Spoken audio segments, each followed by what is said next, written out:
Shanghai ताउन तंजीम का 23वां सरबराही इजलास, गैर मुल्की सरबराहान और उनके वफूद की आमद का सिलसिला जारी। रूसी फेडरेशन के डिप्टी वज़ीर आज़म अलेक्सी ओवरचक, कजाकिस्तान के वज़ीर आज़म ओजियाज बैक्तनोव, ताजिकिस्तान के वज़ीर आज़म खैर रसूल जोदा, बेलारूस के वज़ीर आज़म गोलोफ चंकू और किर्गिज़ वज़ीर आज़म ज़फरोफ अकील बेग, भारतीय वज़ीर ख़ारजा जयशंकर पाकिस्तान पहुंच गए। तुर्कमेनिस्तान के डिप्टी चेयरमैन बराए काबीना राशिद मेहरीदोफ भी पाकिस्तान पहुंचे। वफाकी वज़ीर जाम कमाल, आज़म नज़ीर तारक, मुसद्दिक मलिक, अलीम खान और खालिद मकबूल सिद्दीकी ने मेहमानों का इस्तकबाल किया।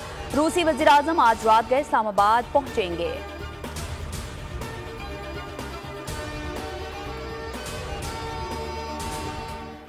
और वजारत इत्तलात और नशरियात ने शंघाई ताउन तंजीम सरबराह इजलास के मेहमानों को खुशामदीद कहने के लिए नगमा जारी कर दिया। नगमे में पाकिस्तान के रंगारंग सकाफती विरसे और मेहमान नवाजी की रिवायत की एक झलक पेश की गई है।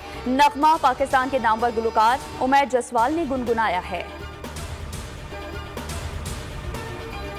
गुलबर्ग में निजी कॉलेज के तालिबा से मुबैना ज्यादती केस, वज़ीर आला पंजाब मरियम नवाज ने वाक़े की तहकीकात के लिए आला सतह की कमेटी तश्कील दे दी, जो 48 घंटों में तहकीकात करके वज़ीर आला को रिपोर्ट पेश करेगी। वज़ीर इत्तलात पंजाब अज़मा बुखारी ने दावा किया कि निजी कॉलेज वाक़े के हवाले से अभी तक किसी बच्ची की जानिब से पुलिस को रिपोर्ट नहीं किया गया। प्रेस कॉन्फ्रेंस में कहा, इस नाम की कोई मुतासरा बच्ची मौजूद नहीं, सब इनकारी है।